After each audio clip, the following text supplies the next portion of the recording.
Okay, the title is Starting Data Governance with Fabric One Lake Catalog. How does it differ from Microsoft Purview? Note, the audio in this video was generated by AI.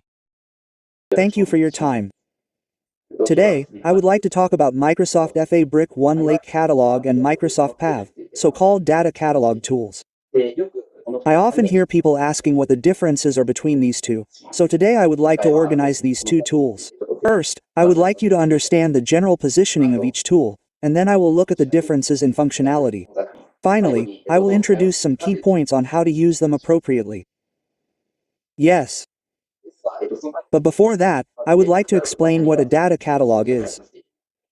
I think it is a word that has been heard quite often recently. The background to this data catalog is that data governance is also a hot topic, so I think both are attracting attention.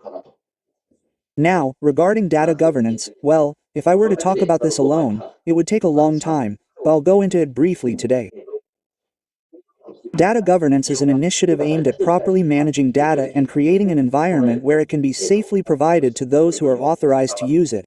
I think that the trend of introducing data catalogs as a means to strengthen this data governance within organizations is spreading quite a bit right now. Let me briefly introduce data catalogs. They are data catalogs that consolidate and summarize metadata, or data that describes data, within an organization. A common analogy is that of a library. When you go to a library, you probably type keywords into a search engine to find a book.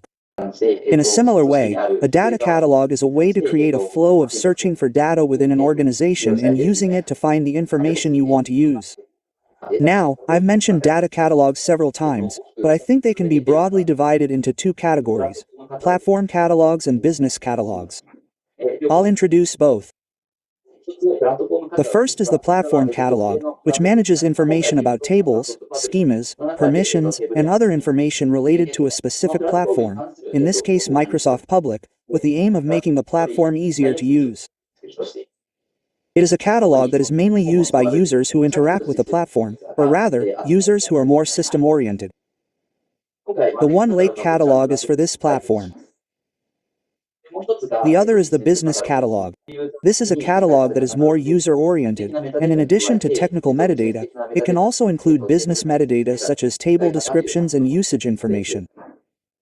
Its purpose is to enable non-technical stakeholders to discover and understand data. I think what most people imagine is the business catalog. In this example, I think Parvam would be this one. Yes. I would like to emphasize again that when you think of a catalog, you might imagine a business catalog, but the One Lake catalog is a platform catalog, so please keep that in mind. Yes. So far, I have drawn a diagram. The vertical axis shows that the One Lake catalog is a platform catalog, and the business catalog is Microsoft PowerPoint. In addition to this vertical axis, I have also added a horizontal axis. The One Lake catalog is within the public, so of course the catalog scope is limited to just one public. However, when you want to handle it more broadly as a business-oriented catalog, including other data sources, you can expand the Parvam. So, I think you have a general understanding of what a data catalog is and the general positioning of the two. Next, I would like to introduce the individual functions in more detail and clarify the differences a little more. Okay, let's start by looking at Fabric's One Catalog. Fabric One Catalog is a centralized location where you can search, explore, and utilize Fabric items across the board, and also govern the data you own. The word governance comes up here as well. This is the screen, and the WIT catalog is, well, I think those of you who use Public will be familiar with it. It's right next to the workspace, and you can view the catalog from here. One of its unique features is that you can use it without any special settings. In other words, you can simply create a workspace in Fabric and create items, and the catalog system will be automatically built in the background. That's one of its unique features. This One catalog has three main screens, so I'll go into a little bit about each one.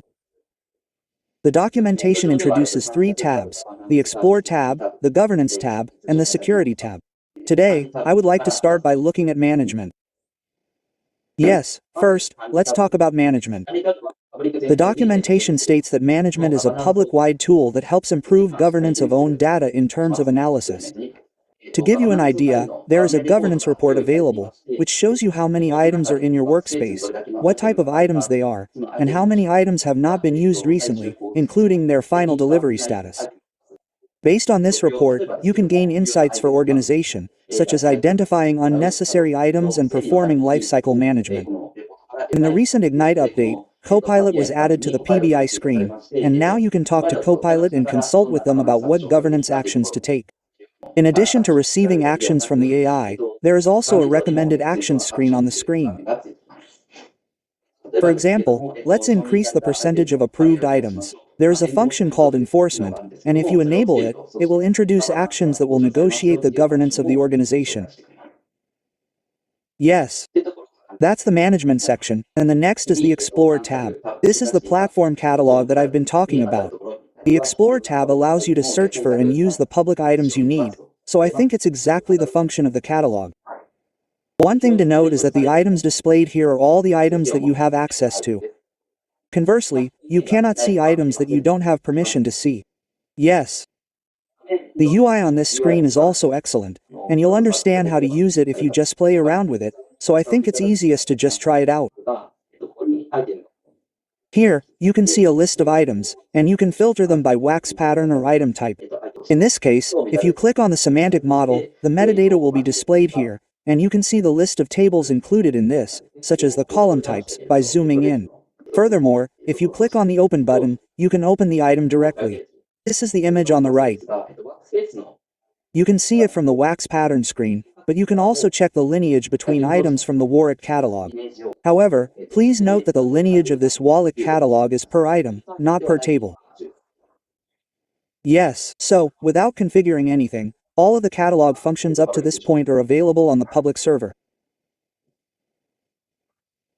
Finally, we have the Security tab. I'll just briefly explain this. The Security tab allows you to see at a glance which users have permissions to which workspaces, and one security allows you to create multiple roles, and there is a page that allows you to view them across multiple roles. By the way, the Security tab is the most newly added function of the Warwick catalog. That concludes our introduction to One Catalog.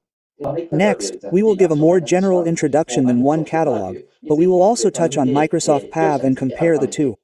Yes. Let me give you a brief introduction to Microsoft Purview. When I say Microsoft Purview, I mean that it was originally an M365 solution, and QA-Zilpa, which has now been combined to form Microsoft Purview. As I wrote here, there are a lot of solutions available, and I myself am still learning a lot and find it difficult to understand. Today, I will be talking about the catalog. The business catalog consists of two parts, the data catalog, which is called a governance solution within Purview, and the data map. I hope that this slide will help you understand that there are many different solutions within Purview.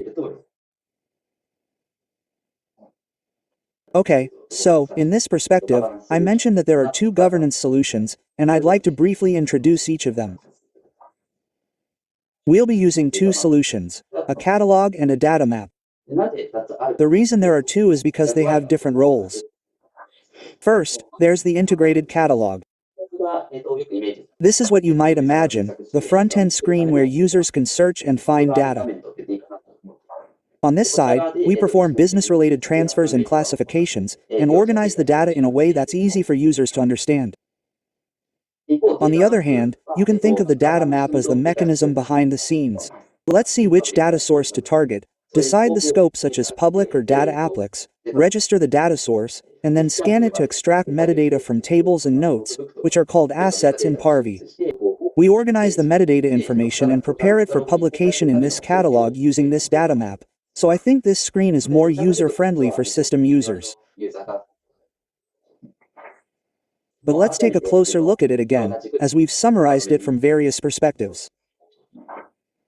To reiterate, the OneLake catalog is the platform catalog, and the Purview catalog is the business catalog. The catalog scope can be one or multiple registrations.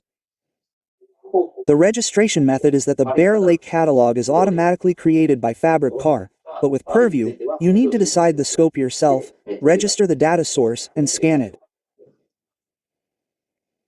The types of metadata are also different. OneLake focuses on technical metadata within Hoblik, but in addition to Purview, you can also add business metadata, such as definitions, terms, and classifications. We often hear that users want to add explanations to tables, such as how they will use them, but this is a function that is only available with Purview. Basically, users cannot add additional metadata with OneLake. Lineage has both functions, but as I mentioned earlier, OneLake Catalog allows you to track items, while Purview allows you to track tables. However, depending on the data source you are scanning, some can automatically capture data while others cannot, so please check the documentation for more information. Yes, that's the comparison. So far, I think you understand the differences and functions between the two, so I'll explain how to use them and which one to start with.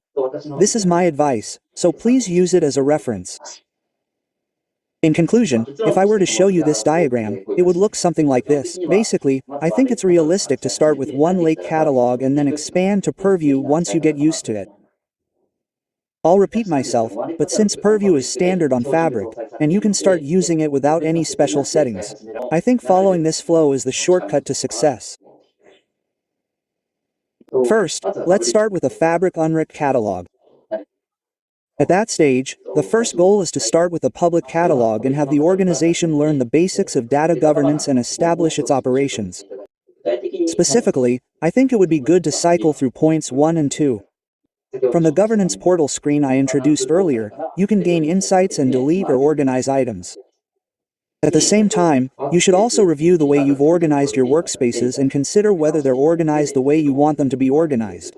By organizing your workspaces according to their purpose, your mail catalog will also be automatically organized, so I'd like you to do that as well. By repeating steps 1 and 2 in this way, I think the balance will be improved considerably. Also, I think there will be some people who will be introducing it to the public, so in that case, first, I think it's not necessary to make the workspace design rigid, but to decide on it to some extent, and then start using it, and then gain insights from this governance portal and review it again. In that regard, I think it would be good to raise awareness within the organization about what a data catalog and lineage are, starting with the users who use Fabric. I think that if we raise awareness of this, the success rate of the subsequent introduction of Purview will increase significantly. In that case, I think it would be good to get used to the data catalog and then proceed with the introduction of Purview in order to manage all vehicle data assets in a reliable. I think that once people get used to it, they will probably want to add business data or expand the source, so I think we can cover that with Purview. Yes. Now, I've just briefly talked about Purview, but let me add one more thing. As for the welfare benefits of starting with a single catalog, there is of course the case where Purview scans a mail catalog. However, since Fabric is very organized, the assets on the Purview side are not cluttered and look very nice, so I think it's better to start from here. So, that's it for my presentation, introducing OneLake Catalog Purview, and suggesting that you start with a single lake catalog and then expand to Purview once you get used to it, and successfully introduce it to your data catalog. That's all. Thank you for listening.